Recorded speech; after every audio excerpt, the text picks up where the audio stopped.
Small, when somebody is buying watches, ED is calling them. When somebody is acting in an ad, ED is calling them. Serious fraud offences are calling them.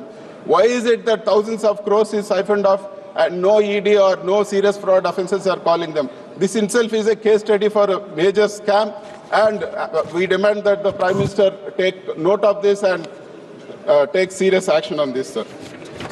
Sir, one more thing. We want the government to clearly state, are you going to privatize Visakhapatnam steel plant or not? Sir, we demand that Visakhapatnam steel plant should not be privatized. You have given money for running the plant, that is good, but we strongly oppose any attempt to privatize Visakhapatnam steel plant. And we also demand that part of AP reorganization at Kadapa steel plant was promised.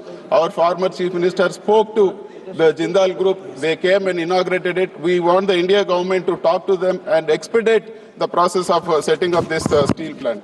And sir, and one more important thing, our Dada also spoke on this. Sir, drugs has become a serious menace in the country. One way we are talking of controlling drugs, sir, I demand that all the schools and colleges, a testing has to be done, sir, because it's unlike alcohol, parents are unable to find out whether their children are under the influence of drugs. And by the time they find out, it is too late.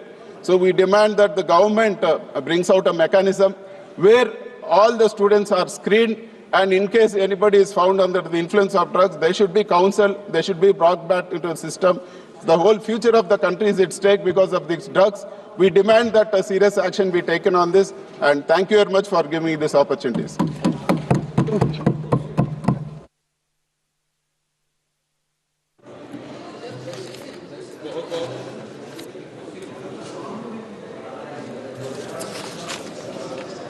Mike.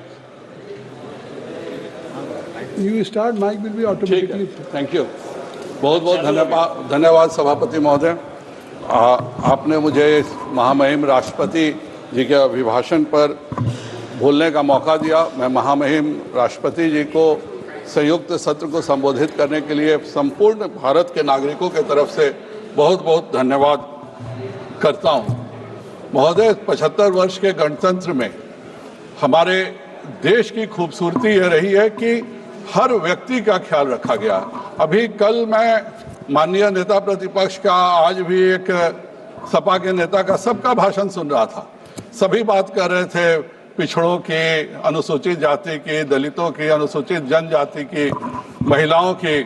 देखिए अध्यक्ष महोदय, इस देश की सबसे बड़ी खूबसूरती और संविधान की सबसे बड़ी खूबसूरती यही है कि भारत के पूर्वी तट की एक लिपिक आदिवासी महिला आज इस देश की राष्ट्रपति है, और भारत के पश्चिम तट का एक चाय बेचने वाले का अति पिछड़ा का बेटा आज प्रधानमंत्री है, और यह केवल और केवल संविधान के कारण ही संभव हो सका है। अध्यक्ष महोदय, सभापति महोदय, महामहिम राष्ट्रपति जी के जो भी स्पीच होते हैं वह एक तरह से सरकार के किए गए कार्य और किए जाने वाले कार्यों का दस्तावेज होता है। वह बताती है कि सरकार क्या कर रही है। आज किसी ने भी जो सरकार के कार्य हैं उन पर टिप्पणी हमारे नेता प्रतिपक्ष नहीं कर सके। उन्होंने खुद माना कि 50 से 100 योजनाएं राष्ट्रपति जी के अभिभाषण में है। तो मैं उनका इस बात के लिए तो शुक्रिया अदा करता हूं कि उन्होंने खुद माना कि 100 नई विकास की योजनाएं माननीय प्रधानमंत्री जी ने इस देश को दिया है। लेकिन अध्यक्ष महोदय, जब उन्होंने कोई कमी राष्ट्रपति के अभिभाषण में नहीं देख सका तो उन्होंने महामहिम राष्ट्रपति पर उनके और उनके परिवार ने व्यक्तिगत टिप्पणी की है, जो बहुत ही अशोभनीय है, और पूरे सदन को उनकी निंदा करनी चाहिए। किसी को भी महामहिम राष्ट्रपति के ऊपर टिप्पणी करने का अधिकार नहीं है। वैसे ही उन्होंने अपने भाषण में सेना के बारे में बोल के गुमराह किया। मुझे उम्मीद है कि इनके तरफ से जवाब आना चाहिए कि और वो टेबल करें। कल बात माननीय निशिकांत जी ने जो रखी थी, ये टेबल करें कि इसके बारे में सबूत क्या। सब लोग ऐसे ही बोलते हैं। और एक